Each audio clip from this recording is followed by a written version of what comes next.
في وسط مدينة طنطا في مكتبة قديمة مقفولة من التسعينات. بيقولوا إن صاحبها راجل كبير في السن وكان بيعشق الكتب، اختفى من غير أي أثر.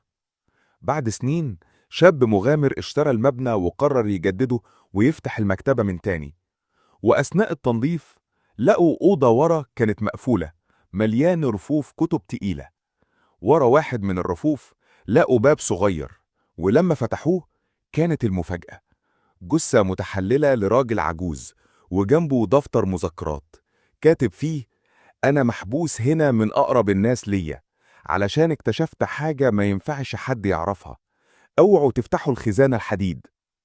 النيابة جت وفتحوا الخزانة، ولقوا جواها أوراق قديمة بتشير لوثائق مسروقة من مكتبة نادرة ومخطوطات أثرية مفقودة. القضية اتقفلت، بس المبنى ما فتحش تاني، والشاب اللي كان عايز يجدده اختفى بعدها بأسبوع.